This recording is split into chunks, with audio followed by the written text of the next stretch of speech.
राज्यसभा की 37 सीटों के लिए चुनाव की घोषणा हो गई और 37 सीटों के लिए 16 मार्च को मतदान होगा, मतगणना होगी। बता दें कि नामांकन दाखिल करने की आखिरी तारीख 5 मार्च है। हरियाणा की 2 सीटों पर भी राज्यसभा का चुनाव का ऐलान कर दिया गया है। किरण चौधरी और रामचंद्र जांगड़ा का कार्यालय खत्म हो रहा है। उनकी जगह पर किसका नाम जो है दोनों पार्टियां देंगी, बीजेपी और साथ के साथ कांग्रेस, नजरें बनी हुई है। खासतौर पर बात की जाए तो हरियाणा में इन 2 सीटों के चलते एक बीजेपी की सीट लगभग तय मानी जा रही है, और लेकिन दूसरी सीट की बात की जाए कांग्रेस की तो उसको भी कांग्रेस के हिस्से में लगभग तय माना जा रहा है। हालांकि उस सीट को भी बीजेपी हटने की कोशिश करेगी, या कह लें कि उस पर भी कब्जा जमाया जा सकता है।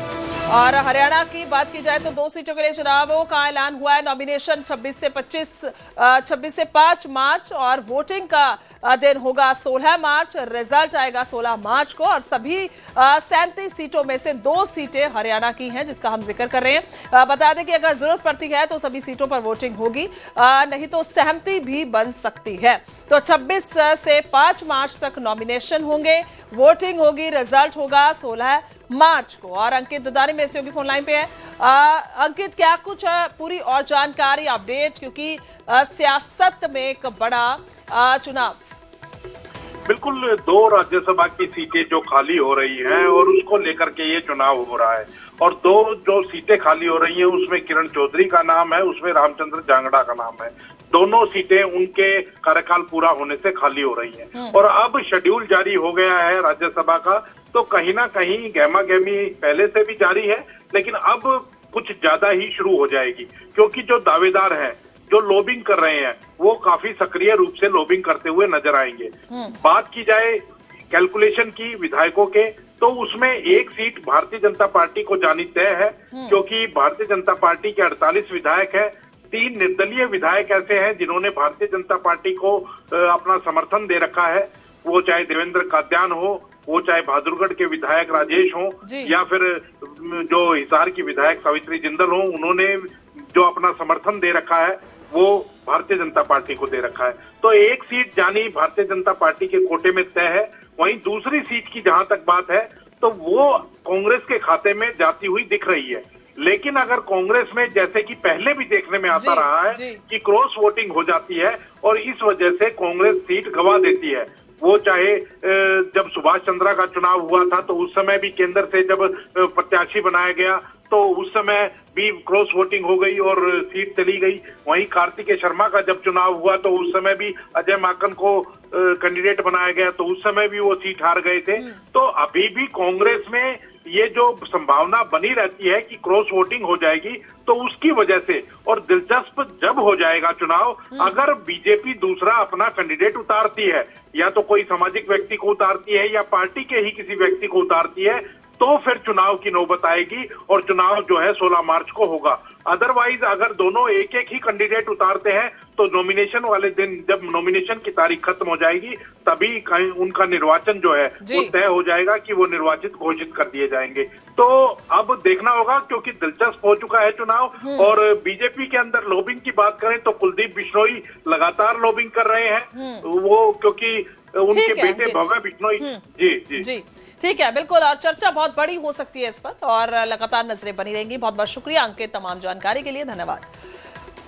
तो बात की जाए हरियाणा की, तो कौन जाएगा राज्यसभा, इसमें अभी सस्पेंस है, और 26 से नॉमिनेशन शुरू हो जाएंगे। आगे बढ़ेंगे और उधर हरियाणा से राजस्थान को पानी मिलने का रास्ता साफ हो गया है। राजस्थान को यमुना का 10.4% पानी देगा हरियाणा। राजस्थान में 1994 में हुए जल समझौता लागू हुआ है। बता दें कि 32 साल बाद समझौते पर दोनों राज्यों में सहमति बनी है, और 265 किलोमीटर में 3 पाइपलाइन बिछाकर पानी दिया जाएगा। दोनों राज्यों में खुली नहर बनाने पर भी जो बात है वो नहीं बन पाई। पिछले दिनों हरियाणा और राजस्थान के मुख्यमंत्रियों की केंद्रीय जल शक्ति मंत्री CR पाटिल की मौजूदगी में दिल्ली में बैठक हुई थी, जिसके बाद यह सहमति बनी है और अब हरियाणा की ओर से राजस्थान को पानी दिया जाएगा। हालांकि दूसरी तरफ बात की जाए हरियाणा और पंजाब की, तो वहां पर अभी पेच फंसा हुआ है, लेकिन इधर राजस्थान के साथ ये समझौता एक किस्म से हुआ और राजस्थान को यमुना का 10.4% पानी पाइपलाइन की ओर से जरिए दिया जाएगा।